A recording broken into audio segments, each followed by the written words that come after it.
Good morning. সকাল বাজে 9টা। এখন আমি আসলাম কিচেনে। মঙ্গলবার, আজকে রান্নার ডিউটিটা আমার উপরেই পড়েছে, কেন কি ডলি আসবে না। তো সেই দিক থেকে কি রান্না করবো কালকেই ঠিক করে রেখেছে, কেন কি আগের দিন কি রান্না করবো সেটা কালকে ডলি বলে গেছে ও আসবে না। কাজেই হচ্ছে কি রান্না করবো সেটা ঠিক করে রাখলে রান্নাঘরে খুব তাড়াতাড়ি মানে হয়ে যায়। তো আজকে ভাত করব, চিকেন করব, আর দুটো সবজি আমি কেটে রেখেছি ঠান্ডার দিন জন্য। সবজি কাটা থাকলেও নষ্ট হবে না। এটা হচ্ছে ওলকপি আর এটা হচ্ছে ছিম আলুর চচ্চড়ি। এই দুটো সবজি আমি কেটে রেখেছি। এখন দেখি কোনটা করি কোনটা না করি। যেটা যেটা করবো তোমাদের সাথে অবশ্যই শেয়ার করব। তো চলো তাহলে আজকে রান্না দিয়ে দিনটা স্টার্ট। একজন হাউসওয়াইফ হিসাবে আমি আমার কথাই বলবো। আমি যতই কিছু করি, ফেসবুকে রিলস করি বা ফটোশ্যুট করি বা গোপা ক্রিয়েশনে থাকি, আমি যতই যা করি, আমার কিন্তু রান্নাঘরের প্রতি টানটা আমি সুযোগ পেলেই রান্নাঘরে আসি। আসলে ডলি এখন রান্না করে তো, আর ওরা এখন আমাদের সামর্থ্য আছে জন্যই হাজব্যান্ড ওদেরকে রাখতে পারছে, আর সেই জন্য আমাকে কাজগুলো করতে হচ্ছে না। কিন্তু আমার মন পাওয়ার এতটাই বেশি, আমার সবসময় আমি মনে একটাই ধারণা রেখে দিই, যদি আমাদের কোনো দিন সামর্থ্য না থাকে, যদি হাজব্যান্ড ওদের রাখতে না পারে, তখন তাহলে ওরা হয়তো ওরা অন্য জায়গায় আবার কিছু একটা খুঁজে নেবে, কিন্তু আমাকে কিন্তু আমার কাজগুলো করতেই হবে। কাজেই আমার কাজগুলো ওরা কাজ বাদ দিলে আমাকে করতেই হবে। হয়তো লাইফস্টাইলটা একটু চেঞ্জ হবে, 5টা পদের পরিবর্তে হয়তো আমরা 1টা পদ বা 2টা পদ রান্না করে খাবো, কিন্তু কাজটা কিন্তু আমাকেই করতে হবে। এই মন পাওয়ারটা আমি সবসময় রাখার চেষ্টা করি। খাওয়ার আগে যেই জিনিসটা আমার মেন খাবার, সেটা আজকে একটু লেট হয়ে গেল, কারণ কি এটা তো খেতেই হয় সকালবেলায়। এটা হচ্ছে থাইরয়েডের ওষুধ। আমার ডোজটা কমে গেছে।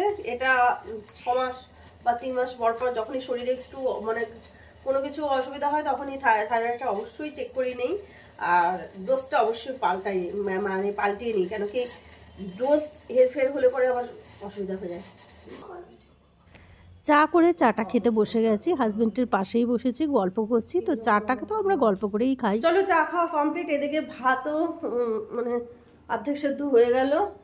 আর এত সকালে ভাত করছে কেন, অনেকেই কোশ্চেন থাকতে পারে যে এর মধ্যে ভাত করলে পরে তো ঠান্ডা হয়ে যাবে। হ্যাঁ, ঠান্ডা হয়ে যায়, কিন্তু কি মাইক্রোওয়েভ আছে, মাইক্রোওয়েভটা পেয়ে যে কি আমার মানে উপকার হয়েছে।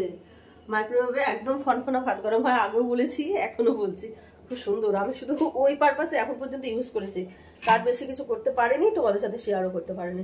আমি যখন রান্না করি তখন আমি কিন্তু গুনগুন করে গান করতে করতে রান্না করি, আর এখনও সেই গান করতে করতেই রান্না করছি। কি গানটা করছি একটু তোমরা খেয়াল করো, ঠিক বুঝতে পারো।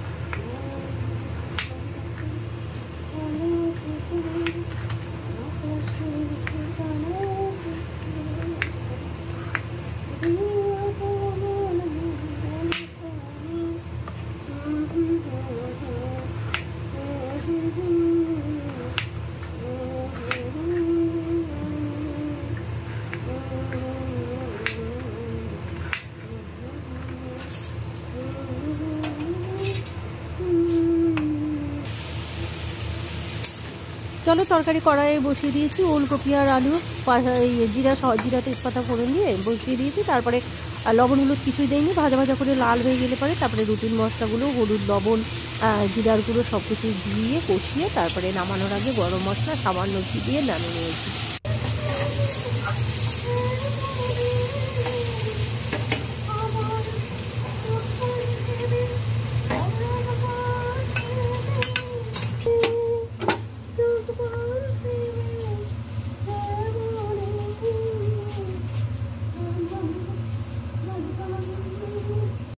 চলো গান করতে করতে আমার ভাত হয়ে গেছে। এবার ভাতের মাঠটা উপর করে নেব। ওইদিকে কড়াই তরকারি বসিয়ে দিয়েছি, তরকারিটা হচ্ছে। খুব ব্যস্ত লাইফ কালকে ছিল, ভীষণ রান্না করতে করতে সমস্ত কাজ করা। তো যাই হোক, এরপরে তরকারি হয়ে গেলে মাংসের পালা। চলো মোটামুটি তরকারি রান্না হয়ে গেছে। ছিম চচ্চড়িটা আজকে করছি না, কেন কি আমি একাই খাবো জন্য ছিম চচ্চড়ি করলাম না। চিকেনটা বসিয়ে দেবো এখন। এর মাঝখানে প্রচুর কাজ করে নিলাম, প্রচুর কাজ। তো সেই দিক থেকে রান্নাঘরে আসার সাথে সাথে চারদিকে দৌড়াতে হয়, আর তারপরে কয়েকবার চা, এই সমস্ত করতে করতে এখন চিকেনটাকে একটু মেখে নিলাম। এখানে আমার ছানাপোনাদের মাছ সিদ্ধ হচ্ছে, মাছে হলুদ আর লবণটা একটু পরে দেবো, কড়াই বসিয়ে দিয়েছি। চলো আমার রান্না কমপ্লিট। এখন বাজে সকাল 11টা। শুধু রান্নায় নয়, রান্নার মাঝে মাঝে আরও অনেক কাজ করলাম, যেগুলো হয়তো তোমাদের সাথে শেয়ার করতে পারিনি। সব কিছু হাতে ক্যামেরা নিয়ে শেয়ার করা অসম্ভব হয়ে যায়। তো কি কি রান্না করলাম একবার দেখে নাও। আজকের লাঞ্চ হচ্ছে চিকেন, আলু ওলকপির তরকারি, মচমচে আলু ভাজা। রাত্রে এখন রুটি খাই না ভাত খাই সেটা পরের ব্যাপার। রাতে সিদ্ধ টিদ্ধ কিছু করে নিই। একবেলায় যদি আর এগুলো রাত্রে থেকেই যাবে, কিন্তু তবুও রাত্রেবেলায় যদি কিছু মনে হয় নতুন কিছু করে নেব।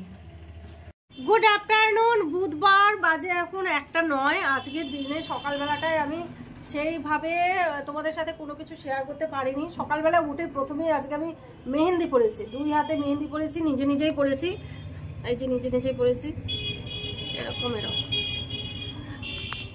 কেন কি আজকে সকালটা অনেকটা টাইম পেয়ে গেছে, ডলি এসেছিল, রান্নাঘরে ঢুকতে হয়নি, বসে বসে মেহেন্দি পরলাম। যখন কেউ আসে না তার সাবস্টিটিউট হিসেবে আমাকে কাজটা করতে হয়। কিন্তু ওরা কাজ করছে বলে এই না যে ওদের অবর্তমানে আমি ওই কাজগুলো করতে পারবো না, সেটা মোটেও নয়। যখন ওরা আসে তখন ওদের কাজটা ওরা করে, যখন ওরা না আসে তখন তার পরিবর্তে সেই কাজটা আমাকেই করতে হয়। তো আজকে যেহেতু সময় পেয়েছি, বসে বসে ইচ্ছে হলো, ইচ্ছে পূর্ণ করলাম, মেহেন্দি পরলাম। তো এখন আছি গোপা ক্রিয়েশনে। একটু আগে ফেসবুক রিলস কিছু শ্যুট করলাম, তারপরে এসছি গোপা ক্রিয়েশনে। আর আজকে এই পর্যন্ত ব্লগটা রাখছি। আর রান্নাবাড়ি দিয়ে মোটামুটি ব্লগটা শেষ হয়ে গেল কালকে রান্না টান্না দিয়েই। তো এখানে ব্লগটা রাখছি। নেক্সট ব্লগ তোমরা অবশ্যই ফলো করো। আজকে আমি একটা কটন গাদোয়াল পরে আছি, তো সেই দিক থেকে আজকের ব্লগটাই এখানেই রাখছি। নেক্সট ব্লগ তোমরা অবশ্যই ফলো করো। কোথায় যেন আগুন টাগুন লেগেছে নাকি রে, ফায়ার ব্রিগেড যাচ্ছে। এই ফাল্গুন চৈত্র মাসটা না খুব ভয় লাগে, এত হাওয়া আজকে আমাদের এখানে, এত হাওয়া। ওই যে সাইরেন বাজছে, মানে কোথাও আগুন টাগুন লেগেছে বা কোনো কাজে যাচ্ছে। মানে প্রচন্ড একটা ভয় ছিল, প্রচন্ড একটা ভয়ের সময় এটা। মানে এক ফুলকি আগুনও যদি কোথাও পড়ে না, এই ভয়ে আমি এখন বাড়িতে, এই ভয়ে আমি এখন বাড়িতে ধূপও কম দেখাচ্ছি।